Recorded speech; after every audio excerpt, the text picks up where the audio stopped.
Hello guys, welcome back to my YouTube channel yes chem study a way of success. मैं हूं आपका educator Shivam Mishra. आपका स्वागत करते हैं आपके अपने YouTube channel yes chem study पर। और यहां पे क्लास टेंथ जो आपका मेरे प्यारे बच्चों आपको पढ़ा रहे हैं साइंस का, लगातार आपको वीडियोस प्रोवाइड किया जा रहा है। उसका आपका अगला चैप्टर यहाँ पे शुरू किए हैं। आपको मैंने कल प्रकाश का अपवर्तन तथा परावर्तन को पढ़ा के एक ही वीडियो में ख़त्म कर दिया था, और आज हम साइंस का अध्याय दूसरा स्टार्ट कर रहे हैं। क्लास 10 साइंस का चैप्टर नंबर 11 यानी कि 11वां स्टार्ट कर रहे हैं। यदि आप फिजिक्स की बात करेंगे तो क्लास 10 फिजिक्स का हमारा चैप्टर नंबर 2 है। क्लास 10 फिजिक्स का क्या है? चैप्टर नंबर 2 है। ठीक है, क्लास 10 फिजिक्स का भौतिक विज्ञान का मानव नेत्र तथा रंग बिरंगा संसार। इस एक ही वीडियो में आपका पूरा का पूरा मैं फिजिक्स आपको क्लियर करवा दूंगा, तो आपको किसी बात का बिल्कुल टेंशन नहीं लेना है। बस आपको अच्छे से अपनी पढ़ाई को जारी रखना है और इतना अच्छे से पढ़िए कि आपको बोर्ड में कोई दिक्कत ना आए। सबसे पहले हम लोग जानते हैं मानव नेत्र यानी कि जो मनुष्य की आँख होती है। तो मानव शरीर में नेत्र एक महत्वपूर्ण अंग है। नेत्र प्रकाश का उपयोग करके हमें हमारे चारों ओर की वस्तुओं को देखने में समर्थ बनाता है। यानी जो हमारी आँख होती है, इसके द्वारा हम लोग संसार में जितने भी वस्तु हैं उसको अच्छे से देख पाते हैं। किसके द्वारा? मानव नेत्र के द्वारा, यानी कि आँख के द्वारा। अब आती है मानव नेत्र की संरचना यानी कि स्ट्रक्चर ऑफ ह्यूमन आइज। तो मानव नेत्र गोलाकार होता है। जो मनुष्य की आँख होती है वो क्या होती है? गोलाकार होती है, तथा इसकी संरचना में एक उत्तल लेंस लगा होता है और आँख के निम्नलिखित भाग होते हैं। यानी कि जो मानव नेत्र होती है, मनुष्य की आँख होती है, यह किस प्रकार से होती है? तो याद रखना, जो मनुष्य की आँख होती है यह आपकी गोलाकार होती है। तो कभी कभी ऑब्जेक्टिव में दे दिया जाता है कि मनुष्य की आँख या फिर मानव नेत्र किस प्रकार से होता है, तो आपको सीधा बता देना है गोला होती है। और मानव नेत्र में यानी मनुष्य की आँख में किस लेंस का उपयोग किया जाता है, यानी कौन सा लेंस लगा होता है? तो इसमें इसकी संरचना में एक उत्तल लेंस लगा होता है और आँख के निम्नलिखित भाग होते हैं। कौन कौन से भाग होते हैं? पहला आता है दृढ़ पटल। तो मनुष्य का नेत्र बाहर से एक दृढ़ तथा अपारदर्शी श्वेत परत से ढका रहता है और इसी परत को ही दृढ़ पटल कहते हैं। तो दृढ़ पटल किसे कहते हैं? आपको सीधा बता देना है। मनुष्य का नेत्र बाहर से एक दृढ़ तथा अपारदर्शी श्वेत परत से ढका रहता है, इस परत को ही दृढ़ पटल कहते हैं। दूसरी आती है मेरे प्यारे बच्चों कार्निया। ये कार्निया क्या होती है? तो दृढ़ पटल के सामने का भाग उभरा हुआ तथा पारदर्शी होता है, जिसे कार्निया कहते हैं। तो कार्निया क्या होती है? दृढ़ पटल के सामने का भाग उभरा हुआ तथा पारदर्शी होता है, जिसे हम लोग कार्निया कहते हैं। नेत्र में प्रकाश कार्निया से होकर ही प्रवेश करता है। अगला आता है तीसरा रक्तक पटल। तो दृढ़ पटल के नीचे वाली परत को रक्तक पटल कहते हैं या इसे ही कोरोइड पटल भी कहते हैं। तो रक्तक पटल क्या होता है? दृढ़ पटल के नीचे वाली परत को हम लोग क्या कहते हैं? रक्तक पटल कहते हैं, या कोरोइड पटल भी हम लोग रक्तक पटल को ही कहते हैं। चौथी जो आती है आपकी वो आती है आयरिस। तो ये आयरिस क्या होती है? कार्निया के पीछे एक रंगीन एवं अपारदर्शी झिल्ली का पर्दा होता है और इसे हम लोग आयरिस कहते हैं। फिर अगली आती है पांचवी, वो क्या आती है? पुतली या नेत्र तारा। तो आयरिस के बीच में एक छिद्र होता है जिसे पुतली या फिर नेत्र तारा कहा जाता है। थोड़ा हम लोग फिगर के माध्यम से देख लें, फिर उसको आगे की ओर चलेंगे अगले इसके भाग की ओर। तो सबसे पहले आता दृढ़ पटल। तो दृढ़ पटल ढूंढिए कहाँ पे है? यहाँ पे है। तो सबसे बाहरी वाला भाग, जो मानव नेत्र का सबसे बाहरी वाला भाग अपारदर्शी श्वेत परत से क्या होता है? ढका रहता है। देखिए ये मानव नेत्र है, इसका सबसे बाहरी भाग क्या है? ढका हुआ है और बहुत ही कठोर होता है, जो कि आँख को क्या करती है? बचाती है। तो इसे हम लोग क्या कहते हैं? दृढ़ पटल के नाम से जानते हैं। इसके बाद क्या आती है? वो आती है मेरे प्यारे बच्चों कार्निया। कार्निया कहाँ पे है? दृढ़ पटल के निचले वाले भाग को, दृढ़ पटल के निचले वाले भाग को यानी कि दृढ़ पटल के सामने वाले भाग जो होता है यह हमारा पारदर्शी होता है। दृढ़ पटल के सामने वाला भाग या दृढ़ पटल के निचले वाला भाग हमारा क्या होता है, उभरा हुआ होता है, या फिर इसके नीचे वाले भाग जो कि पारदर्शी होता है। और यहीं से हमारी क्या होती है, यहीं से हमारी क्या होकर जाती है, प्रकाश होकर जाती है, उसे हम लोग कार्निया कहते हैं। अगला आता है रक्तक पटल। तो रक्तक पटल ढूंढिए किधर है। तो रक्तक पटल को ही हम लोग क्या कहते हैं, कोरोइड पटल भी कहते हैं। तो यहाँ है ना कोरोइड, कोरोइड।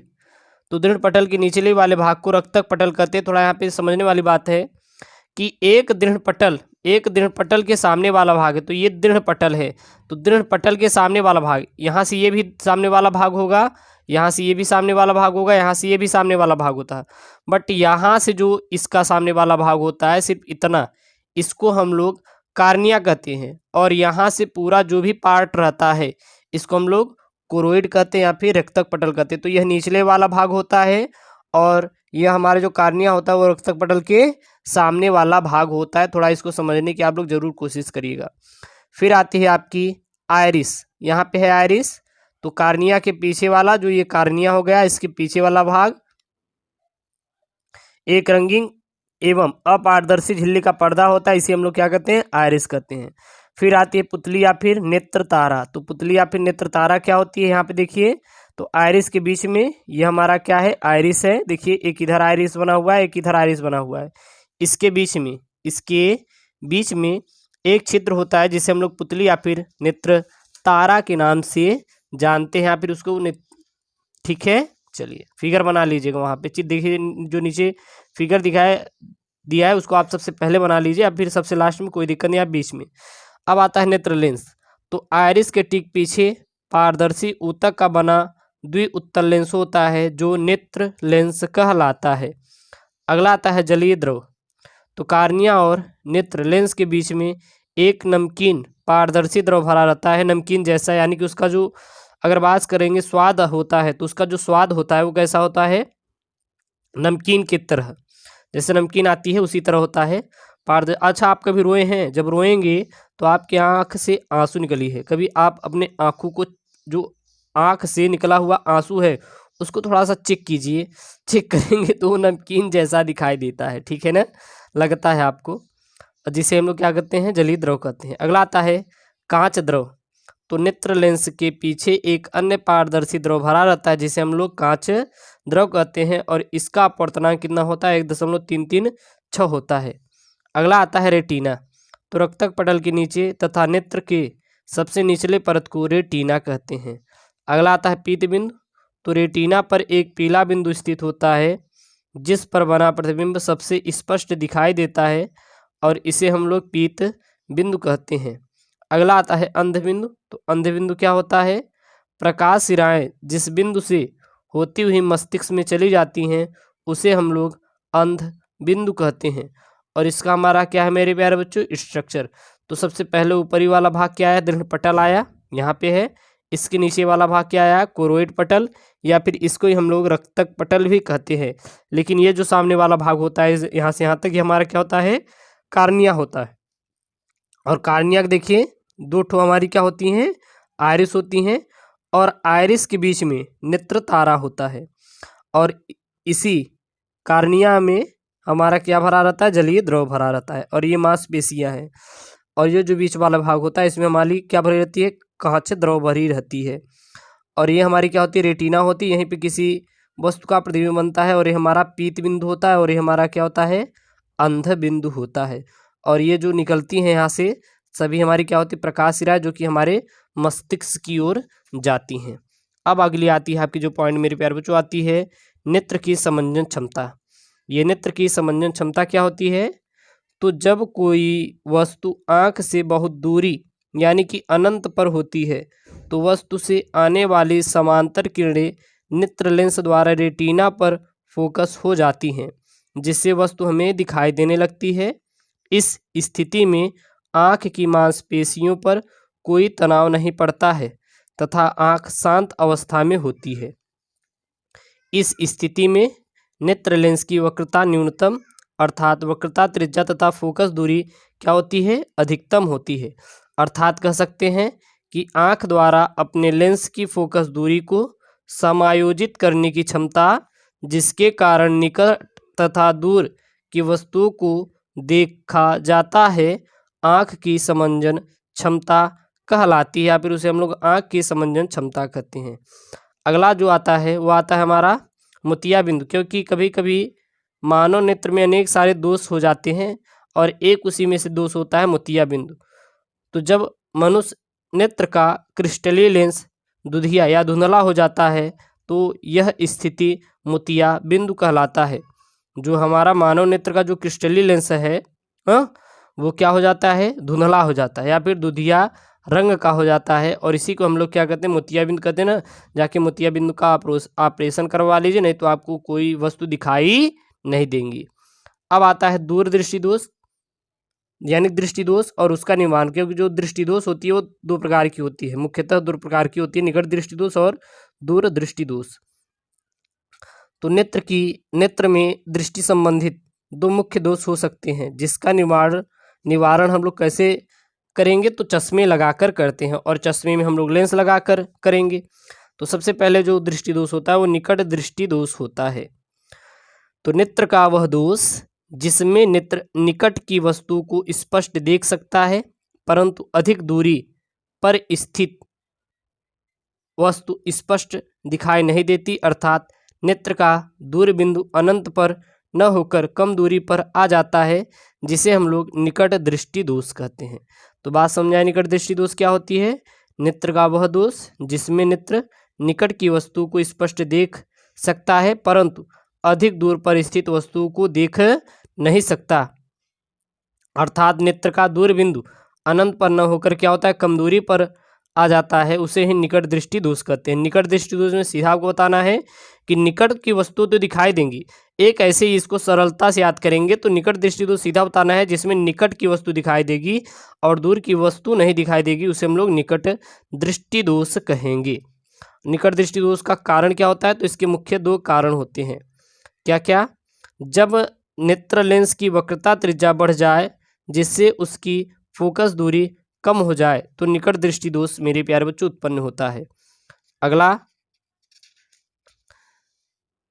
नेत्र लेंस और रेटिना के बीच की दूरी बढ़ जाए, अर्थात नेत्र के गोले का व्यास बढ़ जाए, तब अनंत से चलने वाली किरणें नेत्र में अपरिवर्तित होकर रेटिना आर पर मिलने की बजाय पहले ही मिल जाती हैं, जैसे कि यहाँ पे आपको दर्शाया गया है। तब हमारा क्या होता है, निकट दृष्टि दोष उत्पन्न होता है। अब मान लीजिए निकट दृष्टि दोष को जो कारण है वो तो समझा गया, लेकिन अब इसका निवारण कैसे करेंगे, इसका हम लोग निकट दृष्टि दोष का निवारण कैसे करेंगे।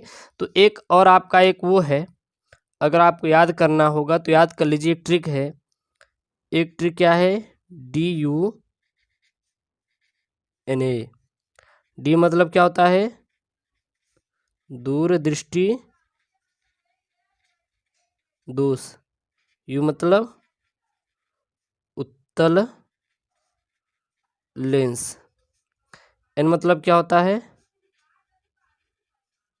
निकट दृष्टि दोष, और ए मतलब क्या होता है, अवतल लेंस।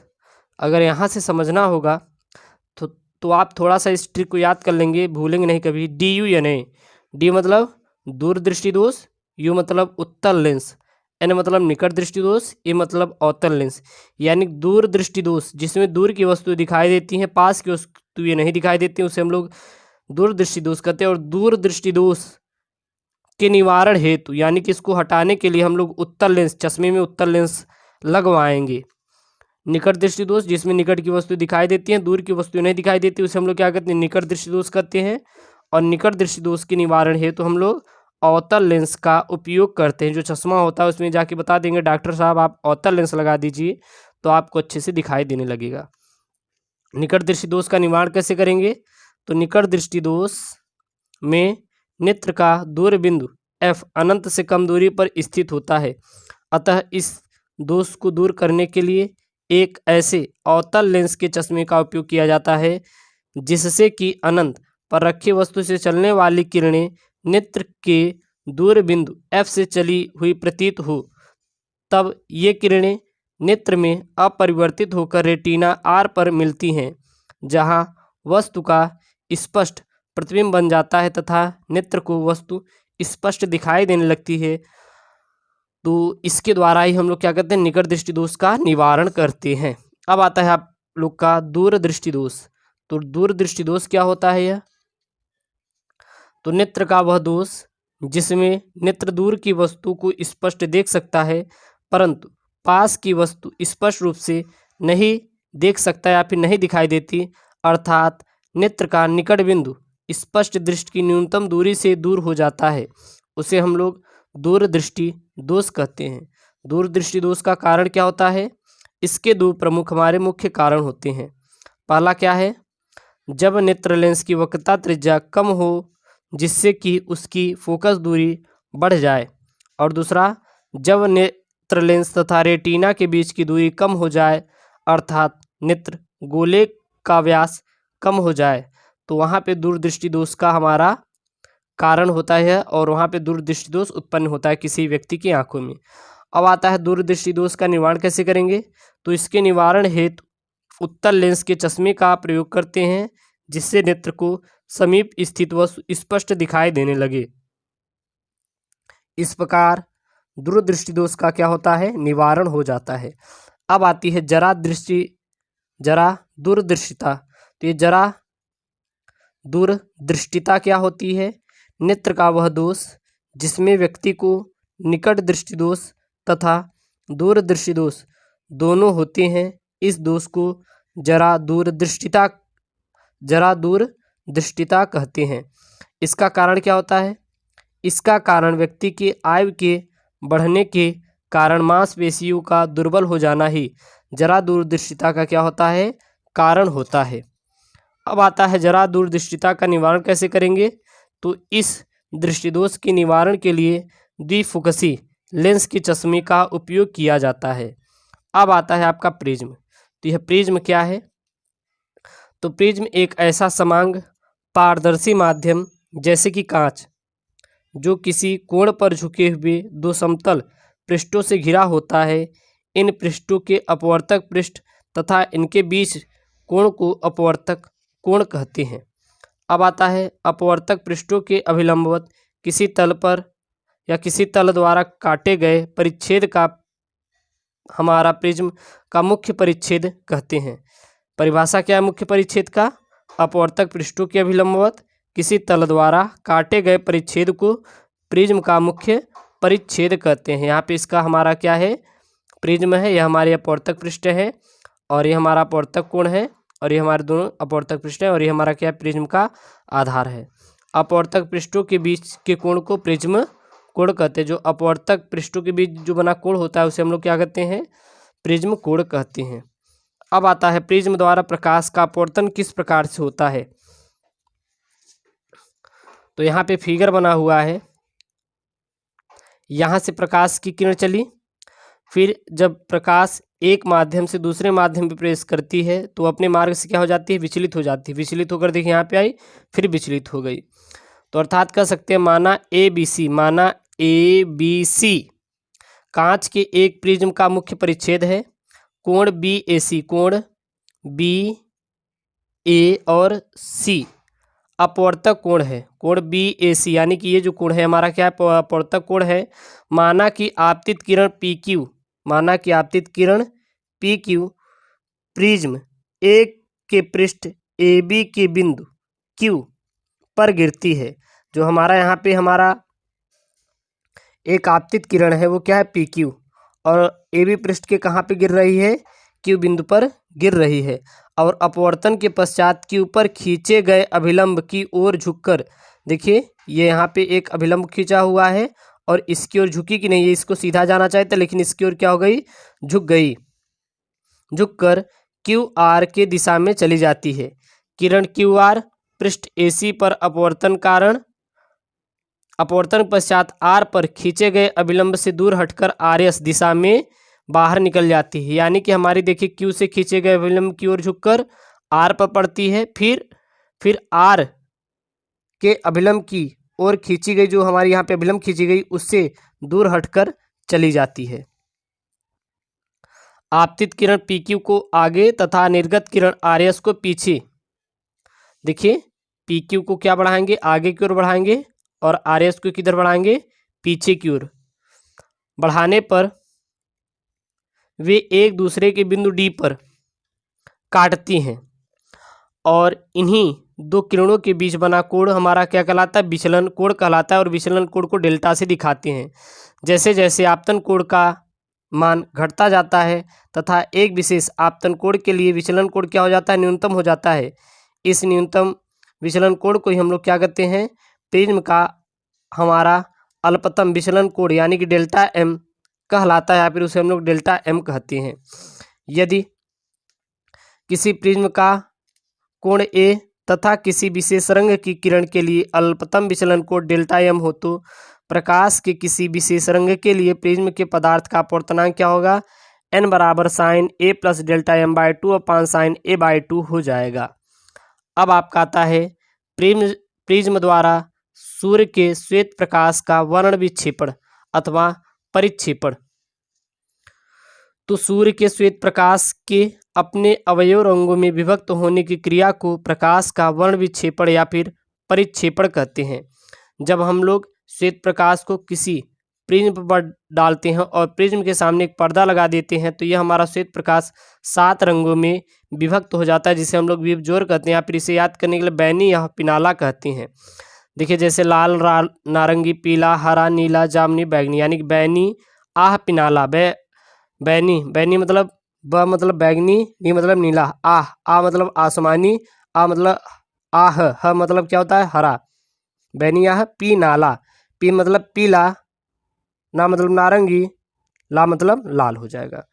जब सूर्य के श्वेत प्रकाश को प्रिज्म से गुजारा जाता है, तो प्रिज्म के दूसरी ओर रखे सफेद पर्दे पर प्रकाश की एक पट्टी बन जाती है।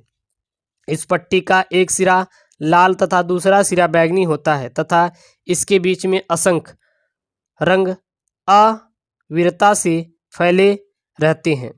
इन सभी रंगों के लिए हमारे पास नाम नहीं है, परंतु कुछ मुख्य रंग क्रमानुसार हैं, जैसे कि बैगनी, जामुनी, नीला, हरा, पीला, नारंगी व लाल। इस क्रम को अंग्रेजी में विबजोर द्वारा याद रखा जाता है। Violet, blue, yellow, orange, red, इस प्रकार आप लोग याद कर सकते हैं उसको, ठीक है। इससे यह पता चलता है कि जब सूर्य के श्वेत प्रकाश की किरण प्रिज्म से गुजरती है, तो श्वेत प्रकाश में विद्यमान विभिन्न रंगों की किरणों में प्रिज्म द्वारा उत्पन्न विचलन भिन्न भिन्न होता है। लाल रंग के प्रकाश की किरण में विचलन सबसे कम तथा बैगनी रंग के प्रकाश की किरण में विचलन सबसे अधिक होता है। इसका कारण भिन्न भिन्न रंगों के लिए कांच के प्रिज्म का अपवर्तनांक क्या होता है, आपका भिन्न भिन्न होता है। कांच के प्रिज्म का अपवर्तनांक लाल रंग के प्रकाश के लिए सबसे कम तथा बैगनी रंग के प्रकाश के लिए क्या होता है, सबसे अधिक होता है। लाल रंग के प्रकाश की तरंगदैर्घ्य सबसे अधिक तथा आवृत्ति सबसे क्या होती है, कम होती है। बैगनी रंग के प्रकाश की तरंगदैर्घ्य सबसे कम तथा आवृत्ति सबसे क्या होती है, अधिक होती है।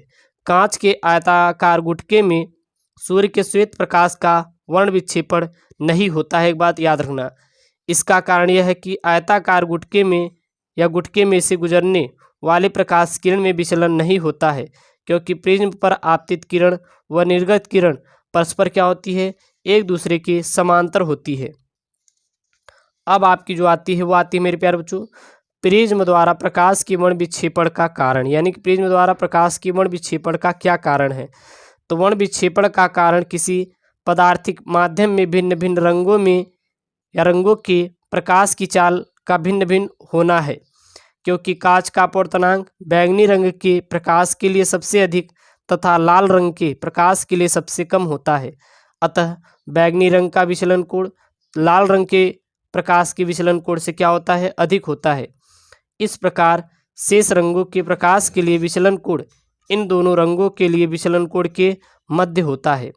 इन विचलन के विभिन्नता के कारण ही श्वेत प्रकाश प्रिज्म में से होकर गुजरने पर भिन्न रंगों में विभाजित हो जाता है।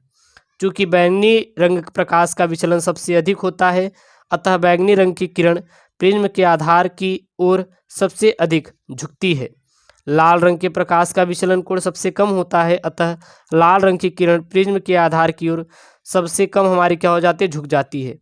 आयताकार गुटका श्वेत प्रकाश का वर्ण विक्षेपण नहीं करता। इसका कारण यह है कि आयताकार गुटके में से गुजरने वाले प्रकाश की किरण का क्या है मेरे प्यारे बच्चों, विचलन नहीं होता, क्योंकि आपतित किरण का निर्गत किरण परस्पर क्या होती है, एक दूसरे के समांतर होती हैं। और वहीं पे आइजैक न्यूटन के सर्वप्रथम सूर्य का स्पेक्ट्रम प्राप्त करने के लिए इसके लिए कांच के प्रिज्म का ही उपयोग किए थे। अब आता है इंद्रधनुष। तो इंद्रधनुष क्या है मेरे प्यारे बच्चों, वर्षा के पश्चात आकाश में जल के सूक्ष्म कण प्रिज्म की तरह कार्य करते हैं और सूर्य के आपतित प्रकाश को ये बूंदें प्रिज्म अपवर्तित तथा विक्षेपित करती हैं और इसे ही आंतरिक परावर्तन भी कहते हैं। जल बूंदें प्रकाश को पुनः अपवर्तित करती हैं, जिसके कारण हमें इंद्रधनुष दिखाई देता है। इंद्रधनुष सदैव सूर्य के विपरीत दिशा में ही बनता है। वायुमंडलीय अपवर्तन। तो गर्म वायु अपने ऊपर की ठंडी वायु की तुलना में अधिक गर्म तथा हल्की होती है तथा इसका अपवर्तनांक ठंडी वायु की अपेक्षा थोड़ा कम होता है। इस प्रकार ये सघन तथा विरल माध्यमों का कार्य करते हैं तथा प्रकाश किरण अपवर्तित हो जाती है। अगला आता है तारों का टिमटिमाना, यानी जो तारे होते हैं वो हमें टिमटिमाते हुए क्यों प्रतीत होते हैं। तो तारों के प्रकाश के वायुमंडलीय अपवर्तन कारण तारे टिमटिमाते दिखाई देते हैं और पृथ्वी के वायुमंडल में प्रवेश के पश्चात पृथ्वी पर हम तक पहुंचने तक तारे का प्रकाश अपवर्तित होता रहता है। जो तारों का जो प्रकाश होता है वो क्या होता रहता है, अपवर्तित होता रहता है और वायुमंडल तारे के प्रकाश को अभिलंब की ओर झुका देती हैं, जिससे तारे से आने वाली प्रकाश या आने वाला प्रकाश पथ थोड़ा परिवर्तित हो जाता है। इससे प्रकाश की मात्रा कम या ज़्यादा होती रहती है तथा हमें तारे टिमटिमाते हुए क्या होते हैं, प्रतीत होते हैं। अब अगला आपका जो हेडिंग आता है वो आता है अग्रिम सूर्योदय तथा विलंबित सूर्यास्त का होना। वायुमंडलीय अपवर्तन के कारण सूर्य हमें वास्तविक सूर्योदय से लगभग 2 मिनट पूर्व तथा सूर्यास्त से 2 मिनट पश्चात तक दिखाई देता है। सूर्य द्वारा वास्तव में क्षितिज को पार करना वास्तविक सूर्योदय कहलाता है। अब आता है आपका प्रकाश का प्रकीर्णन या टिंडल प्रभाव। ये प्रकाश का प्रकीर्णन क्या होता है, तो जब प्रकाश किसी ऐसे माध्यम से गुजरता है जिसमें सूक्ष्म आकार के कण जैसे धूल व धुएं के कण, वायु के कण विद्यमान हो, तो इन कणों के द्वारा प्रकाश का कुछ भाग सभी दिशाओं में फैल जाता है और इस घटना को प्रकाश का क्या कहते हैं, प्रकीर्णन कहते हैं। कोलाइडी कणों द्वारा प्रकाश के प्रकीर्णन की परिघटना टिंडल प्रभाव उत्पन्न करती है। अब आता है आपका मेरे प्यारे बच्चों लॉर्ड रेले का प्रकीर्णन नियम। तो यह लॉर्ड रेले का प्रकीर्णन नियम क्या है, तो लॉर्ड रेले ने प्रयोगों के आधार पर बताया कि प्रकीर्णित प्रकाश की तीव्रता उसकी तरंगदैर्घ्य के चतुर्थ घात के व्युत्क्रमानुपाती होती है, बशर्ते कि प्रकीर्णन का आकार प्रकीर्णित होने वाले प्रकाश के तरंगदैर्घ्य की तुलना में कम हो। गणितीय रूप में यदि प्रकीर्णित प्रकाश की तीव्रता आई व आपतित प्रकाश की तरंगदैर्घ्य लैम्डा हो तो आई इन्वर्सली प्रोपोर्शनल 1/λ के पावर 4 होगा। दृश्य प्रकाश में लाल प्रकाश की तरंगदैर्घ्य कितनी होती है, 7500 एंगस्ट्रॉम तथा प्रकीर्णन सबसे कम तथा बैंगनी प्रकाश का जो तरंगदैर्घ्य होती है वो लैम्डा बराबर 4000 एंगस्ट्रॉम का प्रकीर्णन सबसे अधिक होता है। अब आती है प्रकाश के प्रकीर्णन पर आधारित कुछ दृश्य प्राकृतिक परिघटनाएं।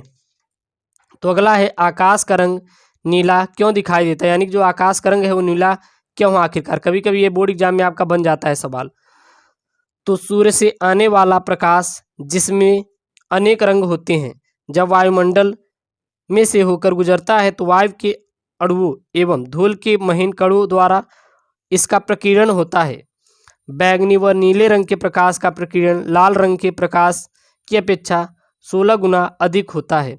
अतः नीला तथा बैंगनी प्रकाश चारों ओर बिखर जाता है और यह बिखरा हुआ प्रकाश जब हमारी आँखों पर पहुँचता है तब हमें आकाश नीला दिखाई देने लगता है। और प्रकाश की वायुमंडल में प्रकीर्णन के कारण ही समुद्र का जल नीला दिखाई देता है। सूर्योदय तथा सूर्यास्त के समय सूर्य के रंग का लाल दिखाई देना या फिर दिखाई पड़ना, तो इसका कारण प्रकाश का प्रकीर्णन है। उगते तथा डूबते समय सूर्य की किरणें वायुमंडल में काफ़ी अधिक दूरी तय करके हमारी आँख में पहुँचती हैं। उन किरणों का मार्ग में धूल के कणों तथा वायु के अणुओं द्वारा बहुत अधिक प्रकीर्णन होता है। इस प्रकीर्णन के कारण सूर्य के प्रकाश से नीली व बैंगनी किरणें निकल जाती हैं, क्योंकि इन किरणों का प्रकीर्णन सबसे अधिक होता है। अतः आँख में विशेष रूप से शेष लाल किरणें ही पहुँचती हैं, जिसके कारण सूर्य लाल दिखाई देता है। तो यह मेरे प्यारे बच्चों आपका जो हमारा चैप्टर नंबर 11 है क्लास 10th साइंस का, फिजिक्स का चैप्टर नंबर 2 है, यहाँ पे समाप्त होता है एक ही वीडियो में। पूरा मैं वीडियो आपको प्लेलिस्ट में ऐड करवा दिया हूँ और जैसे ही आपका वीडियोस ख़त्म होंगे पूरा मैं आपको नोट्स फ्री में अवेलेबल करा दूंगा। आप इसको लेके अब अच्छे से तैयार कर सकते हो। तो इसमें आपकी बोर्ड परीक्षा प्लस एक जो स्कूल है आपका उसका टेंशन फ्री है। अब आप अच्छे से पढ़िए और अपना अच्छे से एग्ज़ाम की तैयारी कीजिए। और ऐसी वीडियो चाहिए तो चैनल को जरूर से जरूर सब्सक्राइब करें। ओके दोस्तों, थैंक यू, जय हिंद।